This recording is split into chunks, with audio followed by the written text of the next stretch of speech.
Israel ఈ సమయంలోనే ఇరాన్‌పై యుద్ధానికి దిగుతుందని ఇరానీయులకు ముందే తెలుసా? ఒక సర్ప్రైజింగ్ డేటా ఇరానీయులకు ఇప్పుడు యుద్ధం వస్తుందని ముందే తెలుసని చెప్తోంది. అదేంటంటే బాస్మతి బియ్యం.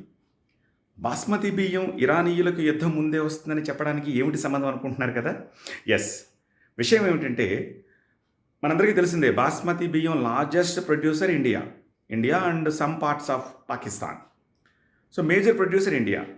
మన దగ్గరుండే మట్టిలో ధాతువులు లేకపోతే మన నదుల నుంచి వచ్చే దీంతోనే ఇక్కడ మాత్రమే బాస్మతి బియ్యం ప్రపంచంలో ఇంకెక్కడైనా పండినా సరే మనంత క్వాలిటీ ఉండదు కాబట్టి ప్రపంచం మొత్తం కూడా బాస్మతి బియ్యం ఇండియా నుంచే ఇంపోర్ట్ చేసుకుంటూ ఉంటుంది. యూరోప్ అయినా, అమెరికా అయినా, ఇక మిడిల్ ఈస్ట్ అయితే చెప్పక్కర్లేదు. మిడిల్ ఈస్ట్‌లో టాప్ 3 ఇంపోర్టర్స్ మన దగ్గర నుంచే తీసుకుంటూ ఉంటారు.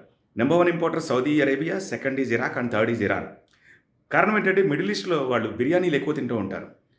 సో బిర్యానీకి ఈ బాస్మతి బియ్యం ఈ రైస్ బాగా పనిచేస్తూ ఉంటాయి. బాగా మ్యాచ్ అవుతూ ఉంటుంది. అందుకని మన దగ్గర నుంచి ఎక్కువ ఇంపోర్ట్ చేసుకుంటూ ఉంటారు.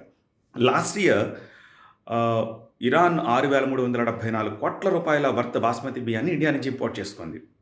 ఇదిలా ఉంటే గడచిన 2 నెలలుగా వాళ్ళు రెగ్యులర్‌గా ఇంపోర్ట్ చేసుకుంటూ ఉన్న క్వాంటిటీ కంటే ఎక్కువ 20% ఇంపోర్ట్ చేసుకున్నారు.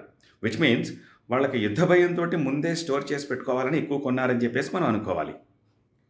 సో ఇదిలా ఉంటే ఇప్పుడు యుద్ధం జరుగుతుంది కాబట్టి ఎక్స్‌పోర్ట్స్ అండ్ ఇంపోర్ట్స్ ఆగిపోతాయి. సో తద్వారా ఏమవుతుంది? ప్రొడక్షన్ పెరుగుతుంది. ఇక్కడి నుంచి ఎక్స్‌పోర్ట్స్ ఉండవు బయటకి. సో మన దగ్గర ఎక్కువ నిల్వ ఉంటుంది. సో మన దగ్గర సప్లై ఎక్కువైపోతుంది. డిమాండ్ పడిపోతుంది. సో మన దగ్గర బాస్మతి బియ్యం ధరలు తగ్గుతాయి.